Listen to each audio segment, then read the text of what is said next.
So it says the question starts by saying that the worker angle should be 60 degrees. So you are creating an angle of 60 degrees.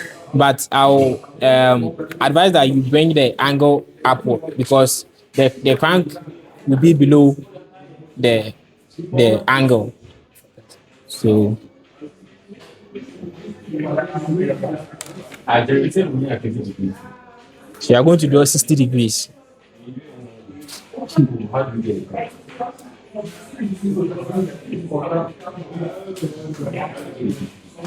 now we have our 60 degrees.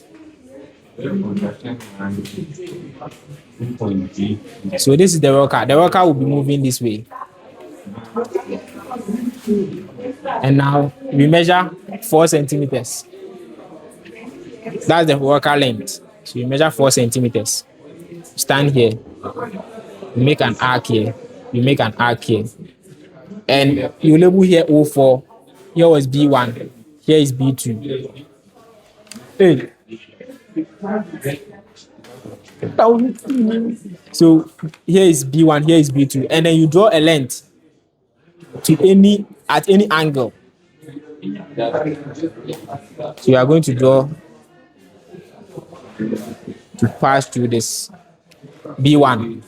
So after drawing that, but before we can get the angle, you see, we are going to draw another line from B1, from B2 to intersect the B1 line.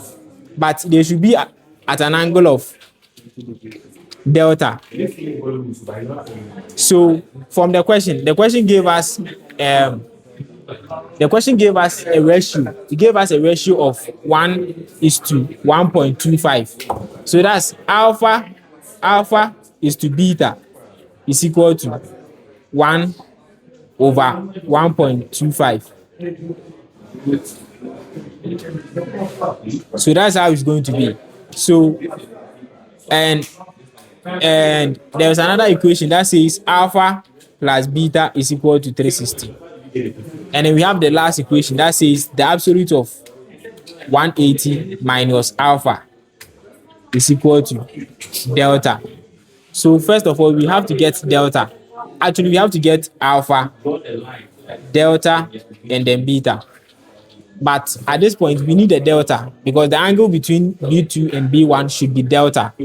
So to find delta, we make B the subject or beta the subject here.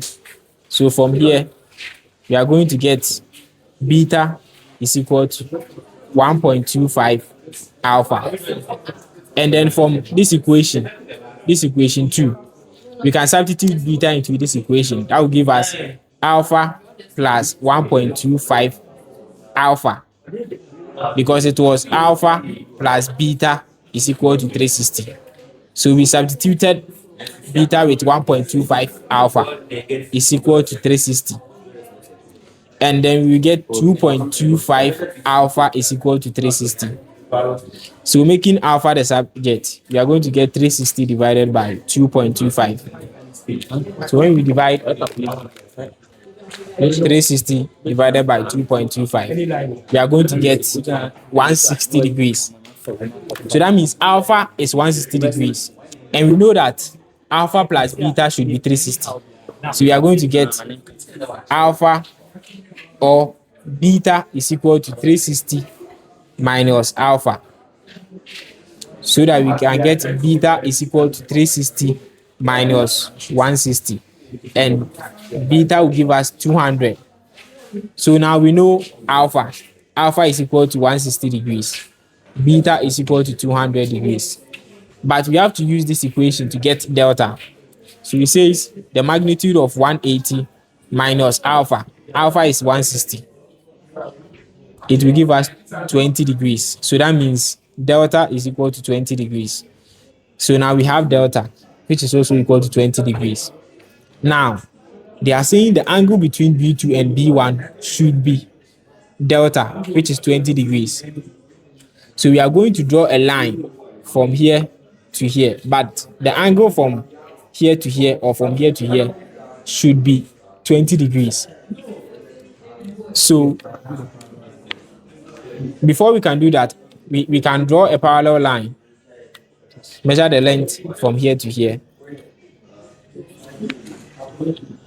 and then from here we draw a line here, and then from here we can also draw a line here, and then we draw a parallel line through it.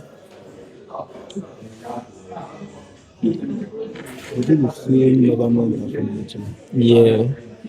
Oh, It was the same, then it varies. Like, not the same, it varies. so eraser. Who has eraser? Sorry. So we draw a parallel line.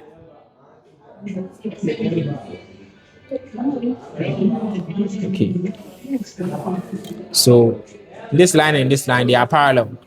And we know that is it alternate angles? Alternate angles are the same, right? So if here is 20 degrees, that means here should also be 20 degrees. And 20 minus 90 will give us 17 over here, right? So that means we can use a protractor. We are going to use a protractor.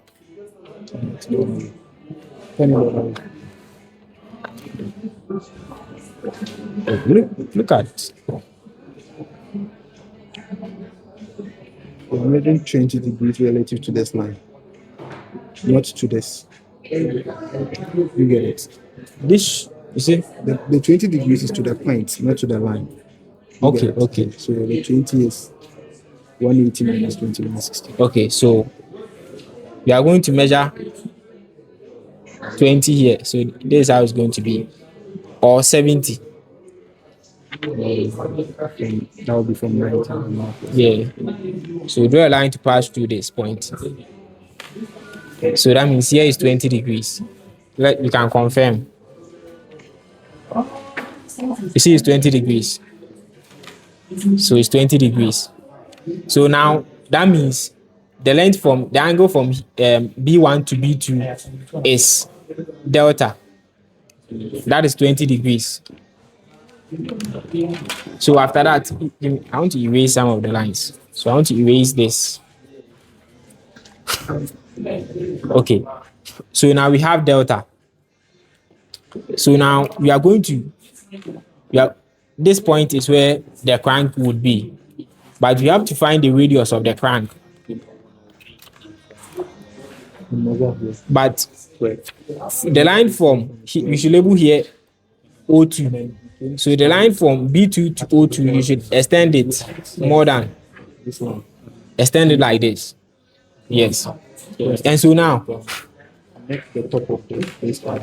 give me the compass. Okay. So now, we want to find the crank length.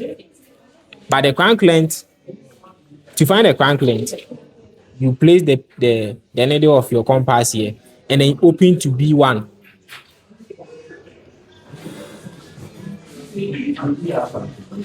You open to B1 and you draw an arc till it touches Standing on the line B2.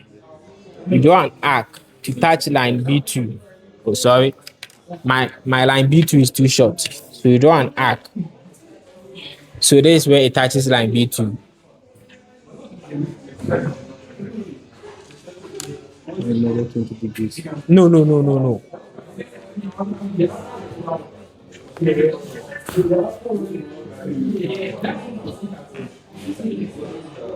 Sorry about that. But the arc should cut this parallel line. The arc should cut this parallel line. So when you stand at B2, the arc should cut this parallel line. And then you label this line, this intersection B prime, B1 prime. So after getting B1 prime, you divide B1 prime into 2. And that length, half of B2 B1 prime will be the radius of the crank. So you stand at this point. We are going to divide B1 prime and then B2. So I'm dividing B1 prime and then B2. So after dividing B1 prime and B2, you take half of that length, and that's going to be the radius of the crank. So this is how it works. So this is the radius of the crank, but you know that this line from here to here is 180 degrees, and 180 minus 20 degrees gives us 160. So that means from here to here is alpha, and alpha is equal to 160 degrees. So when the crank moves from this point to this point, it covers an angle of 160 degrees. But when it moves from this point, can I use a pen? But when it completes this rotation from here to here, that angle will be 200 degrees, and that is equal to beta. So you see the angle, the crank is covering a lot of angle. The angle here is bigger. The angle in blue pen is bigger than the angle in pencil. So the time it will take to complete this angle, and this angle will cause a forward movement. So the time it will take for the crank to rotate from this point to this point is, how do I say this? Like it will take a longer time before it completes. It moves the rocker from this point to this point because the angle there is 200, and when it's coming back, it's only 160. So the movement, this is how it's going to be. So here is 200, and here is 160. So the time it takes to come back here is, the angle there is smaller, but the time it takes to move from here to here is more. It's 200. So it will take a shorter time to come back and a longer time to go forward. So it's faster when it's coming back down. It's faster. And slower when it's going this way. So this is the mechanism. So you cut straw balls, the length from here to here. That will be your rocker length. You cut this length, and then you put pins here, and then you cut the rocker. The coupler length will be from here. No, the coupler length will be from here to here. This will be the coupler. This will be your rocker, and then the crank will be from here to here. So that is it.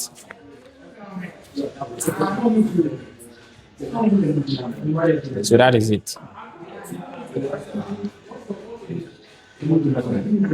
So that's it for the quick return.